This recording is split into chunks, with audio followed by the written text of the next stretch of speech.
One club out of the 4 interested clubs who are interested in signing Marc Guehi, who can speak to him this month.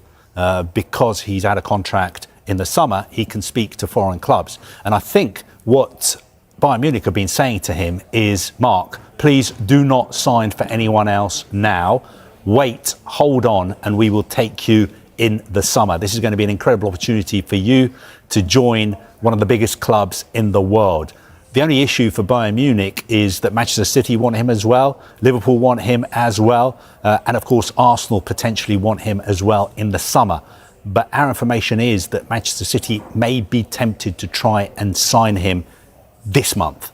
They may try and do a deal with Crystal Palace, maybe come up with an offer that is too good for Crystal Palace to turn down, and then it would be up to Marc Guehi to decide what he wants to do. But he's under a lot of pressure to stay where he is until the summer.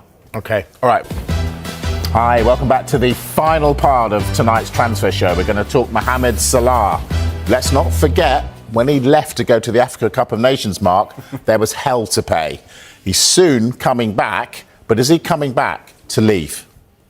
Ultimately, Liverpool, I think if Liverpool had signed Antoine Semenyo, then that would have been the biggest indicator that Mo Salah was headed out of Anfield over the course of this January transfer window. The fact that they didn't sign Semenyo, they haven't signed a winger, would suggest that he is going to be there until the summer. There are very few destinations in the world that could afford Mo Salah's wages. Saudi Arabia, maybe Real Madrid. There's very few options. But of course, he has a contract until the summer of 2027 at Liverpool. So therefore, you have to do a deal with Liverpool before you can do a deal with Mo Salah. And I think that's where the problem lies ultimately, because Liverpool are going to have to try and replace someone who they budgeted to have at the football club for 2 years. And they have to try and find a replacement. And to find a replacement like him is almost impossible. He's been sensational. Wasn't in great form before he went. That was part of the problem, though. Part of the problem, yes. But I think my understanding was part of the problem was his defensive responsibilities. He wants to score goals and set goals up and be in the final third. He's never really had to spend much of his career worrying about tracking fullbacks and doing the defensive side of the game. And in the moment where Liverpool was struggling, they needed to be perhaps a little bit more resolute defensively before they could allow players to just go and express themselves in the final third of the pitch. So therefore, I think that's where the problem lied between Arne Slot and Mo Salah. Have to remember he came back, he said what he said publicly in the mix zone, missed a couple of games, a lot of media activity for a week or so. He ended up coming back for that final game before he went off for AFCON. So as far as Liverpool are concerned, business as usual. He's made up, he's got on with it, he's been in the squad, he's been involved, and as far as we're concerned, he has a contract for this season and next season. But just needs one offer from somewhere like Saudi Arabia and the whole dynamic changes. Why do you say that he would have left Liverpool if they'd signed Semenyo? I don't think... Why didn't they get Semenyo? I don't definitely think he would have left, but I think the chances of him leaving were far greater if they had a replacement in.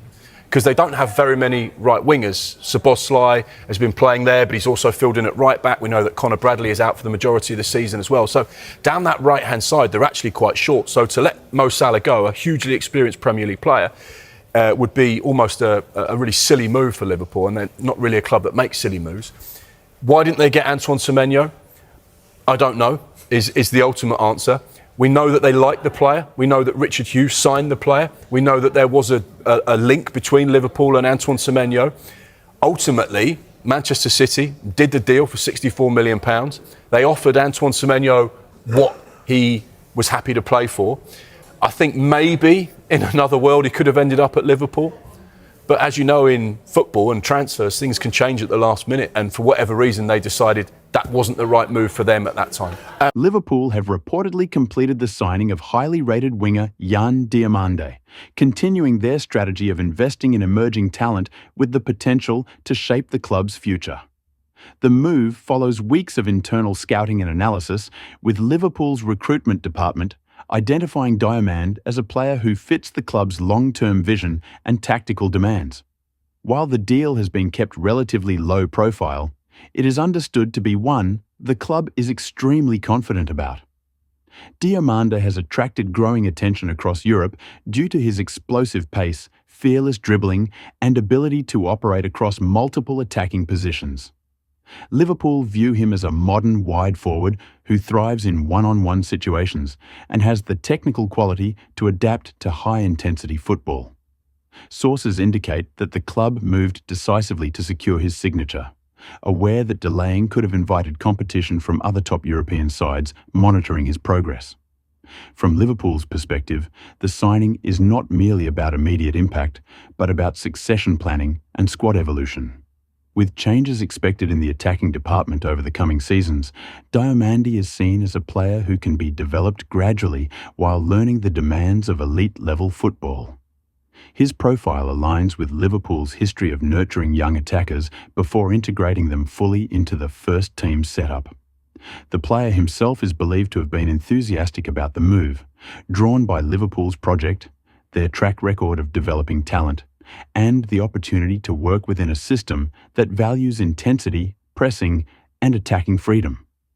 Anfield is viewed as the ideal environment for Diomande to take the next step in his career, both in terms of exposure and development. This signing further underlines Liverpool's intent to remain proactive in the transfer market, balancing immediate competitiveness with long-term planning. Rather than waiting for problems to emerge, the club continues to act early, securing players they believe can define the next phase of their success.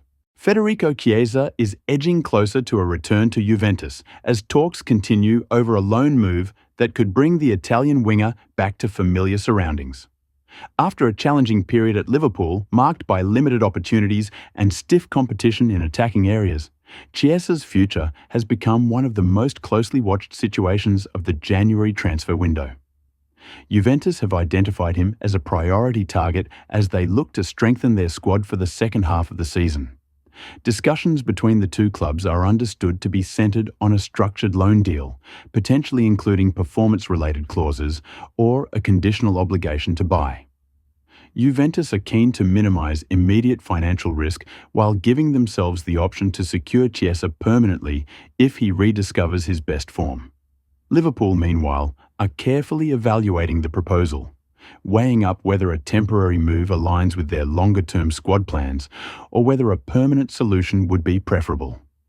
From the player's perspective, a move back to Turin is seen as an attractive opportunity. Chiesa previously enjoyed some of the most productive spells of his career at Juventus, where he became a key attacking figure and established himself as a regular for the Italian national team. A return to Serie A would offer him familiarity, consistent playing time, and the chance to rebuild momentum at a crucial stage of his career. At Liverpool, Chiesa's role has been more limited than anticipated. While his quality has never been in doubt, adapting to a new league, tactical demands, and competition for places has proven difficult. As the season has progressed, it has become increasingly clear that a change of scenery could benefit both the player and the club, particularly if it allows Liverpool to rebalance their attacking options. Juventus see Chiesa as a proven addition who could make an immediate impact, bringing experience, directness, and goal threat to their forward line. His versatility across the wings and ability to operate in different attacking systems make him a valuable option as the club pushes for domestic and European objectives. Although no final agreement has yet been confirmed, negotiations are believed to be progressing, with all parties exploring terms that could satisfy sporting and financial expectations.